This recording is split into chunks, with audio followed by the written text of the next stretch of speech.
Bollywood silver screen presenting I think we are alone now. इस कहानी की शुरुआत में एक छोटे से टाउन में डेल नाम के एक आदमी को दिखाया जाता है जो पूरे टाउन में अकेला है क्योंकि सब के सब लोग मारे जा चुके हैं। लोगों के मरने की क्या वजह है किसी को कुछ नहीं पता। डेल हर सुबह उठकर ब्रश करता है, अपनी डेली ड्यूटीज को पूरा करता है और इसके बाद गाड़ी से निकल जाता है। दरअसल हर रोज वो एक घर में जाता है जहाँ पर जितनी भी बॉडीज होती हैं वो उन्हें दफना देता है। साथ ही वो घर को साफ करता है और इसके बाद घर के बाहर क्रॉस लगाकर वहां से चला जाता है। अपने खाने के लिए वो आसपास की जगहों से फूड भी इकट्ठा करता है। डेल के पास एक मैप भी है जो कि पूरे शहर का मैप है और जिस भी घर को क्लीन करता है वो मैप पर भी क्रॉस का निशान लगा देता है, जिससे उसे पता चलता रहता है कि उसने कितने घरों को साफ कर दिया है। रात को जब डेल सो रहा होता है तभी उसे पटाखों की आवाज आती है जिससे वो डर जाता है क्योंकि वो इस पूरे टाउन में अकेला बचा है। हालांकि उसके दिल में जिज्ञासा जागती है कि वो जाए और देखे, पर उसकी हिम्मत नहीं होती क्योंकि ये रात का वक्त होता है।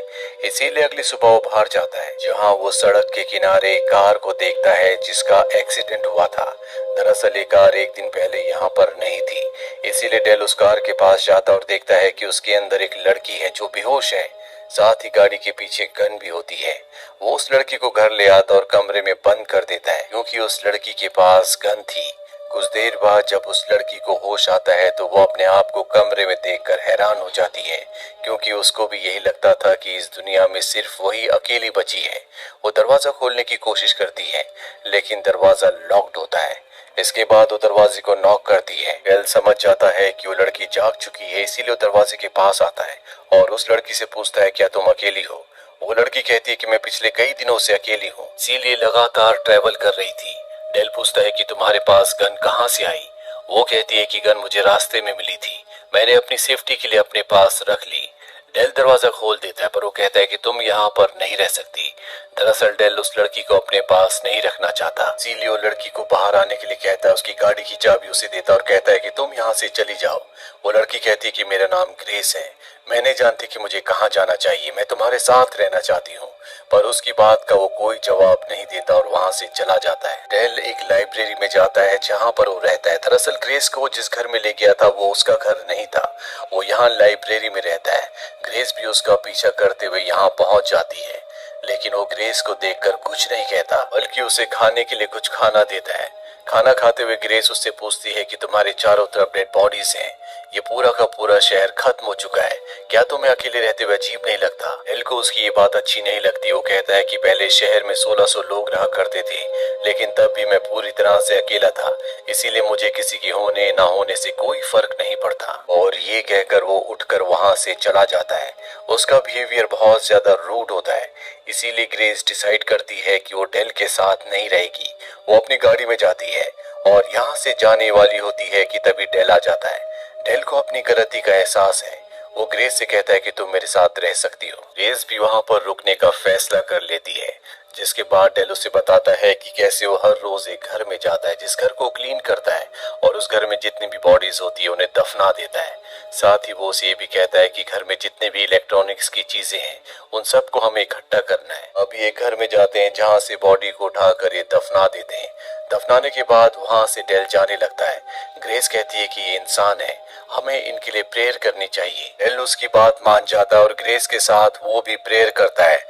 जैसे जैसे दिन बीतते हैं डेल और ग्रेस की दोस्ती होना शुरू हो जाती है। ये दोनों एक दूसरे की कंपनी बहुत एंजॉय करते हैं। एक दिन डेल को ग्रेस घर पर ढूंढ रही होती है लेकिन वो घर पर नहीं होता, इसीलिए वो नीचे बेसमेंट में जाती है जहाँ पर उसे उन लोगों की फोटोज मिलती है जिनके घर अब तक डेल ने साफ कर दिए हैं। दरअसल जिस भी घर को वो साफ करता है उस घर के मेंबर्स की फोटोज वो अपने साथ ले आता है। ग्रेस को कुछ समझ नहीं आता कि डेल ऐसा क्यों करता है। इसके बाद डेल को ढूंढने के लिए वो बाहर जाती है और तभी उसे एक डॉग के भौंकने की आवाज आती है जो घर से आ रही होती है। जब वो घर के अंदर जाती है तो वहां पर उसे डॉग मिलता है जिसे पाकर वो बहुत खुश होती है और उस डॉग को वो अपने घर ले आती है। हालांकि शुरू में डेल डॉग को देखकर खुश नहीं होता, पर जल्द ये दोनों डिसाइड करते हैं कि ये इसका नाम डॉग ही रखेंगे। धीरे धीरे दिन बीतते चले जाते हैं और इन दोनों के बीच में जो बॉन्ड होता है वो और भी स्ट्रांग हो जाता है। ग्रेस कभी कभी अपने पेरेंट्स को, अपने परिवार को बहुत मिस करती है। साथ ही उसकी गर्दन के पीछे एक निशान भी होता है जिसे वो हमेशा डेल से छुपाती है। एक दिन डॉग डेल की एक बुक को फाड़ देता है। डेल को बुक से बहुत पसंद है, इसीलिए वो लाइब्रेरी में रहता है और तभी ग्रेस इसे देख लेती है। वो उसे रोकती है। डेल भी वहां पर आ जाता है। ग्रेस डेल से सॉरी कहती है। डेल कहता है कोई बात नहीं, मैं डॉग को संभालता हूँ, तुम बुक को उठा लो। और जैसे ही डेल डॉग को उठाता है वो उसके हाथ में काट लेता है, जिसके बाद ग्रेस डेल के हाथ में दवा लगाती है। पर अगले दिन वो डॉग इस घर से गायब हो चुका होता है, जिससे ग्रेस बहुत ज्यादा परेशान हो जाती है क्योंकि वो डॉग से बहुत प्यार करती है। ये बात वो डेल को बताती है। डेल कहता है तुम चिंता मत करो, हम डॉग को जल्दी ढूंढ लेंगे। और इसके बाद ये डॉग को ढूंढना शुरू करते हैं, लेकिन बहुत देर तक ढूंढने के बाद भी इन्हें डॉग नहीं मिलता। और अब ग्रेस समझ जाती है कि डेल ने डॉग को मार दिया है। इसीलिए वो बहुत ज्यादा ड्रिंक कर लेती है और नीचे बेसमेंट से फोटो लाती है और डेल को देकर कहती है कि तुम उन लोगों की फोटोज को क्यों लाते हो जिनके घर की तुम सफाई करते हो। तुम तो उन लोगों को जानते भी नहीं और ना ही उनके लिए तुम्हारे दिल में इमोशंस है। तुम उनको सिर्फ एक डेड बॉडी समझते हो, इसीलिए दफनाने के बाद तुम कभी उनके लिए प्रेयर नहीं करते थे। डेल कहता है कि मैं हमेशा से ऐसा नहीं था, मेरा भी कभी परिवार था। इसके बाद वो यहाँ से चला जाता है। डेल को एहसास होता है कि अब तक जो भी उसका बिहेवियर था वो गलत था, इसीलिए ग्रेस को वो एक ग्रीन हाउस ले जाता है। यहाँ आने के बाद ग्रेस को बहुत अच्छा लगता है। ग्रेस भी अब डेल को माफ कर देती है क्योंकि वो समझती है कि उसके साथ जो कुछ भी हुआ होगा उसकी वजह से वो पूरी तरह से बदल गया। अगले दिन हर दिन की तरह ये लोगों के घरों को साफ करने के लिए निकल पड़ते हैं, लेकिन अब ये अलग अलग लोगों के घरों को साफ करते हैं। इनके पास वॉकी टॉकी है जिससे एक दूसरे से कनेक्ट रहते हैं। ये लगभग सभी घरों को साफ कर चुके हैं, इसीलिए अब इन्हें कम ही घर मिलते हैं जिन्हें इन्हें साफ करना है। घर ढूंढते ढूंढते ग्रेस बहुत आगे निकल जाती है।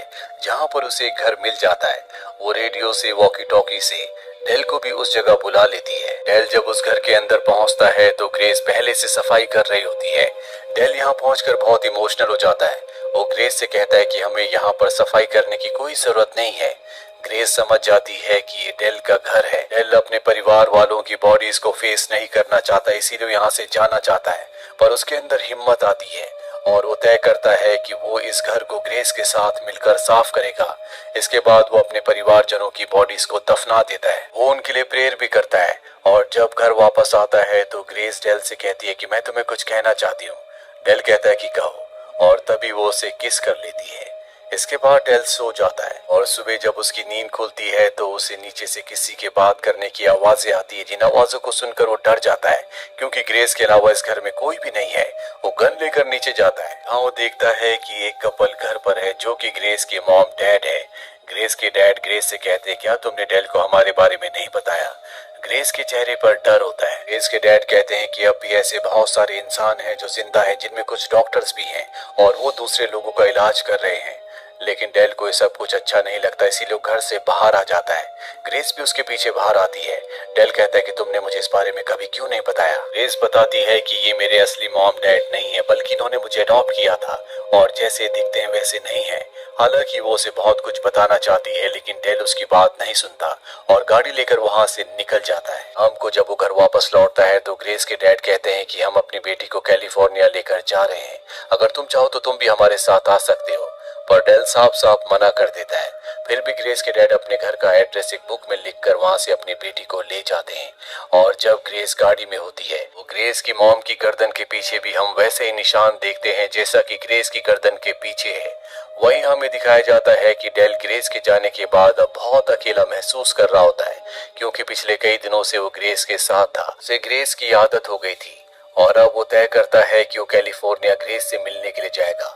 इसीलिए वो उस बुक को ढूंढता है जिस बुक पर ग्रेस के पिता ने एड्रेस लिखा था और उस एड्रेस को लेकर वो कैलिफोर्निया के लिए निकल पड़ता है। कैलिफोर्निया बहुत ही दूर होता है, इसीलिए उसे रास्ते में कई सारी गाड़ियां बदलनी पड़ती है और फाइनली वो उस एड्रेस पर पहुंच जाता है। पर वो घर के अंदर नहीं जाता बल्कि रात होने का इंतजार करता है। जब ग्रेस के मॉम डैड सो जाते हैं तब वो चुपके से घर के अंदर दाखिल होता है। जल्दी वो ग्रेस के कमरे को ढूंढ लेता है, पर जब वो ग्रेस के कमरे में जाता है तो देखता है कि ग्रेस की आंखें बंद है, उसकी बॉडी को मशीन के साथ अटैच किया गया है। वो ग्रेस को उठाता है। ग्रेस जब डेल को देखती है तो वो हैरान हो जाती है। डेल उससे पूछता है कि ये सब क्या हो रहा है। वो बताती है कि मेरी याददाश्त को मिटाया जा रहा है, जिसके बाद डेल उसकी मशीन को अलग कर देता है और ग्रेस को उठाता है। पर तभी वहां पर ग्रेस के डैड आ जाते हैं और डेल को कहते हैं कि तुम ऐसा नहीं कर सकते। डेल कहता है कि मैं ग्रेस को अपने साथ ले जाना चाहता हूँ। ग्रेस के डैड कहते हैं कि हम इसकी यादों को मिटा रहे हैं, कि इसके दिमाग में जितनी भी यादें, जितने भी दुख हैं, वो सब के सब मिट जाएं और ये जिंदगी में आराम से मूव ऑन हो जाए। ग्रेस इन सब चीजों से पैनिक हो जाती है और वो अपने डैड को, जो कि उसके असली डैड नहीं है, उन्हें शूट करके मार देती है। और तभी यहाँ पर ग्रेस की स्टेप मदर भी आ जाती है। वो अपने हस्बैंड को मरा हुआ देखकर बिल्कुल भी दुखी नहीं होती और कहती है कि कभी मेरी भी बेटी हुआ करती थी, लेकिन शायद अब उसके अंदर कोई भी इमोशन नहीं है। दरअसल उसकी मॉम के साथ भी वो सब एक्सपेरिमेंट हुए थे, जिस वजह से उसके अंदर से दुख दर्द सब पूरी तरह से खत्म हो चुका है और वही ग्रेस के साथ भी होने वाला था, पर यहाँ पर डेल ने उसे बचा लिया। इसके बाद डेल और ग्रेस यहाँ से गाड़ी से निकल जाते हैं। रास्ते में देखते हैं कि बहुत सारे लोग हैं जो अब भी जिंदा हैं, जो अपने घरों के बाहर बैठे हैं। ग्रेस डेल से पूछती है क्या मैंने सही किया। डेल कहता है कि तुमने बिल्कुल सही किया और इसी के साथ ये कहानी यहीं पर खत्म हो जाती है। उम्मीद करते हैं कि ये कहानी आपको पसंद आई होगी।